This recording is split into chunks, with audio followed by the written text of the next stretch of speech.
അസ്സലാമു അലൈക്കും വറഹ്മത്തുള്ളാഹി. അനസ് ബിൻ മാലിക് റളിയല്ലാഹു അൻഹുവിൽ നിന്ന് നിവേദനം ചെയ്യുന്നു, റമളാൻ ആഗതമായപ്പോൾ നബി സല്ലല്ലാഹു അലൈഹി വസല്ലം പറഞ്ഞു, ഒരു മാസം നിങ്ങൾക്കിതാ വന്നെത്തിയിരിക്കുന്നു. അതിൽ 1000 മാസത്തേക്കാൾ ശ്രേഷ്ഠമായ ഒരു രാത്രിയുണ്ട്. അത് നഷ്ടപ്പെട്ടവന് സർവ്വ നന്മയും നഷ്ടപ്പെട്ടു. നിർഭാഗ്യവാനല്ലാതെ അതിൻ്റെ അനുഗ്രഹം തടയപ്പെടുകയില്ല.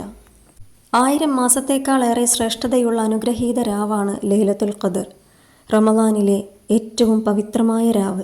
വിശുദ്ധ ഖുർആൻ അവതീർണമായ ഈ രാവിനെക്കുറിച്ച് ഖുർആനിൽ തന്നെ പറയുന്നത് ഇങ്ങനെയാണ്: ദൈവകൽപ്പന പ്രകാരം കാര്യങ്ങൾ തീരുമാനിക്കപ്പെടുന്ന രാവ്.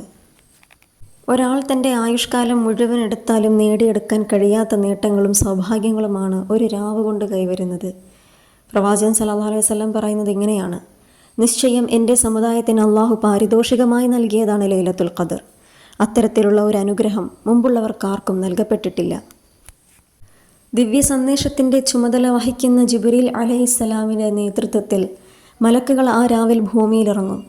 ആരാധനകളിൽ മുഴുകിയിരിക്കുന്ന സച്ചരിതരായ ദേവദാസന്മാർക്ക് സലാം ചൊല്ലുകയും അനുഗ്രഹങ്ങൾക്കായി പ്രാർത്ഥിക്കുകയും ചെയ്യും.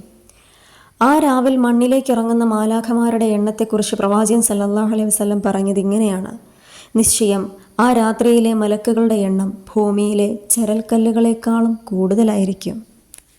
റമളാനിലെ അവസാനത്തെ 10 ദിവസങ്ങളായാൽ പ്രവാചകൻ സല്ലല്ലാഹു അലൈഹി വസല്ലം മറ്റൊരു കാലത്തുമില്ലാത്തത്രയധികം കഠിനമായി പരിശ്രമങ്ങളിൽ ഏർപ്പെടുമായിരുന്നു. അവിടുന്ന് ഭാര്യമാരെ വിളിച്ചുണർത്തുകയും രാത്രി സജീവമാക്കുകയും സൽക്കർമ്മങ്ങളിൽ വ്യാപൃതനാവുകയും അരമുറുക്കി കൊടുക്കുകയും ചെയ്യുമായിരുന്നു. ലൈലത്തുൽ ഖദർ എന്നാണെന്ന് കൃത്യമായി വെളിപ്പെടുത്തിയിട്ടില്ല. ജനങ്ങൾ മറ്റു ദിവസങ്ങളെല്ലാം മാറ്റിവെച്ച് ആ രാത്രിയിൽ മാത്രം ആരാധനകൾക്കായി ഇരുന്നാലോ എന്ന് കരുതിയാണ്. അതിനെക്കുറിച്ച് സൈനബ് ബിൻത്ത് ഉമ്മു സലമ റളിയല്ലാഹു അൻഹ പറയുന്നത് ഇങ്ങനെയാണ്: ലൈലത്തുൽ ഖദർ എന്നാണെന്ന് പ്രവാചകൻ സല്ലല്ലാഹു അലൈഹി വസല്ലം അറിയിച്ചു തന്നിട്ടില്ല.